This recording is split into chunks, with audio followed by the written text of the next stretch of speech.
Good morning mga ka-sniper. So alright mga ka-sniper, meron tayong ka-sniper ngayon na pipick up dito ng kanyang unit. Si ka-sniper Tatay Jan from Dasmariñas, Cavite.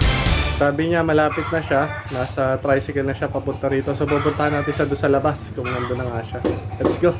Tingnan natin kung nasa labas na si Tatay Jan. Sabi niya nandito na siya. Alright. So, tingnan natin kung nandito na nga yung ating solid na sniper. Ayan. Ito yata yun. Sabi niya, bababa siya tapat na iglesia. Okay. Tatay Jan! Ayan, si Tatay Jan. Samoy! Makikita niyo mga ka-sniper. So, ayan na nga. Napakaaga. Usapan namin 10. Dumating si Tatay Jan ng alas 8:15. Alright. So, ayan. Tatay Jan natin. Kasama natin siyempre si Tatay Jan sa vlog dahil si Tatay Jan ay game naman. Mahalaga bro. Ayan. Okay lang po Tatay. So parang Nice! si Tatay Jan ay talagang asintado. A few moments later. Alright, so ito na mga sniper ang ating solid ka-sniper na si Kuya Jan. Ayan. Talagang napakaaga ni Kuya Jan dahil si Kuya Jan pala ay nasa US. Umuwi lang siya dito sa Pinas para mag-vacation. So anyway, so talagang mas okay yun, maaga, on time, di ba?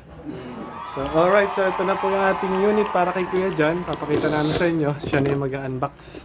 Ito po yung ating A2K na dual propellant. Sige po Kuya Jan, pakita nyo po sa ating mga ka-sniper. Dito po ako sa kabila. So, request ni Kuya Jan ay medyo maitim yung bat. So, short video natin, at least mapakita natin sa inyo.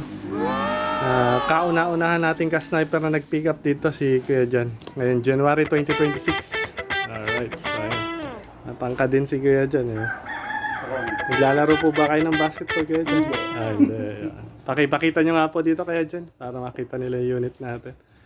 So, ayan po, mga ka-sniper. Unit ni Kuya Jan natin. So, sige po, pwede nyo pong isilip-silip, iswing. Marunong naman na po kayo sa hammer type, ano po? So, ayan. Tapos, syempre, para magamit ni Kuya Jan yung kanyang PCP, kailangan niya ng hand pump. So, meron siyang good quality hand pump na magagamit niya na po agad. So, inassemble natin, syempre, at the same time, para makita niyo na rin. So, ayan. At least po hindi na mahihirapan si Kuya Jan maghanap. Tuturuan po natin siya later. So, off-cam ko na lang po yung pagtuturo natin sa kanya. So, working, narinig niyo humahangin. Siyempre, at the same time, bibigyan din natin si Kuya Jan ng pellet na free. Ayan, so may free. Tapos, so, check namin to dun mamaya sa field. Alright mga ka-sniper, so ayan, sinecheck na po ni Kuya Jan natin yung kanyang unit. So, yung sight, yung pressure sa gauge, pakipakita nga po kayo dyan. So, ayan, bukod sa pasado na siya sa almost 1 month leak test, ganun katindi yung ating quality control. Kaya nasa 2K PSI, pinutok na natin ng 3. Then mamaya pag pumutok kami ng pellet dun sa target, siguro lata na lang. Malalaman natin kung ilan shots from 2K down to 1K PSI. So, ayan. Goods na po pala yan sa inyo, kaya dyan, okay naman na po. Okay na. So ayan, ito yung mga magpipick up. Ganito po yung ginagawa natin para may idea kayo. So ayan, nagpop-up na po si Kuya Jan natin. So 21, 25, 26, 27, 28, 29, 30. Ayan, mga 35 pumps po yan. Ay full tank na yung kanyang 2K PSI. Okay, so ayan po muna. At makikita nyo po 2K PSI to be exact.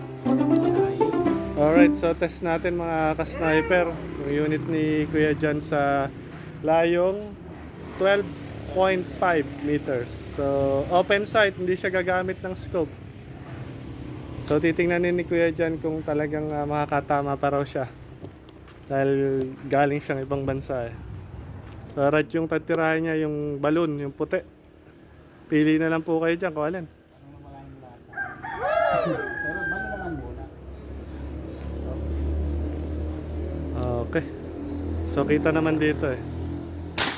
Nice, asintado pala to eh. Very down to earth lang talaga to si Kuya Jan, sabi niya kasi kanina, baka hindi na siya tumama sa 12.5 meters. Pero nakita niyo naman doon sa video mismo, actual, ongoing, naka-record. Tinamaan niya. So, load pellet, 0.22. Safe direction. Alright. So, sabi nga ni Kuya Jan, sikat daw yung aso ko. Lagi niya napapanood sa mga video natin. Okay. Tingnan natin. Laglag, pangalawa. Talagang humble to si Kuya Jan. Asintado. Buhanin natin yung ano po, yung metal plate doon. Yung nasa 25. Po, yung malaking bilog. Asintado rin pala to si Kuya Jan eh. Higa nga, basta ka sniper, asintado. Nakita nyo, una, pangalawa, walang mintes. Ngayon, 25 meters yan. Open sight. Ayun, sapol. Tagupak na. Narinig niyo po? Napakagaling ng ating ka-sniper na... Sige dyan. Ano po masasabi nyo kayo dyan sa unit nyo? Okay, ang galing. Okay, kuha na agad. Tapos ngayon nyo lang ginamit yan, di ba po? Oo. So nakaka 7 shots na po tayo. Sige po, pwede pong targetin nyo ng targetin yan. Para mabilang natin kung ilang shots sa abutin. Sapol na naman. Ika 8. Isa pa po. Tingnan po natin kung ilang pressure. Napakalakas. 8 shots na very powerful. Kaya abot talaga ng 100 meters or more mga ka-sniper. So ayan po mga ka-sniper. Kung gusto nyo rin po magkaroon ng magandang unit, alam nyo na po ang gagawin. So check nyo na po sa description natin. And maraming salamat po ulit sa inyong pagsuporta. Paki-share and like po yung ating mga videos para mas marami pa po tayong mga gawing videos na susunod. Sapol na naman, kuha na agad talaga ni Kuya Jan yung site ng unit niya. Ngayon niya lang po talaga to na-test. Yun lang nahawakan. So pagkadating niya, pinag-relax ko muna siya kasi nagbiyahe lang siya. So Dasmariñas po siya galing. Maganda yung ano niya, yung gatilyo niya, malambot. Ayun, narinig Malambot din. yung gatilyo, tsaka hindi... Sige po, ilan lang yan, pa-9. Pero mo, kahit pasmado ko, natatama. Papaspado pa pala yan. Sa pula naman, kuha na agad ang site. Hindi kaya yung malaking kaya tama. Hindi po, puntahan po natin. Naka 10 shots na po kayo. Nagkamalikot, diyan ka lang. Nagkamalikot. Ayan na. Sige pa, daan po kayo, mabait po yan. Po, nadamba po kasi siya. So, baka madumihan yung damit niyo. Malambing po yung ating aso. 25 meters open sight. Ito ang tinitira niya. Ayan, tinamaan niyo pa nga sa gitna eh. Ayan, ito. So para sa open sight, tapos sa age ni Kuya Jan, Doble size na. doble size, ganun katindi. Kaya yung mga mas bata pa talagang matcha-challenge at talagang mas gagalingan nyo. No? Ayos. So ayan, ayos daw. Thank you po sa feedback ni Kuya Jan. Naka 10 shots na kami dito. Border na kayo. Ayun, may sinasabi si Kuya Jan. Border na kayo. Dahil baka maubusan kayo. Salamat po, salamat. So, thank you po. Yan lang po muna. Bibilangin namin kung ilang shots. Then, lagay ko sa description kung nakailang shots kami. Yeah. A few moments later. Laglag. Laglag pa rin ang lata. Ganong katindi. Very good. Very good, very good. 11 shots na. A few moments later. So ayan mga ka-sniper, pauwi na ang ating solid ka-sniper Kuya Jan. So mag-aabang lang siya dito ng tricycle. Nawa ay may dumaan para si Kuya Jan ay makapag-ilog pa. Masubukan niya yung kanyang bagong unit.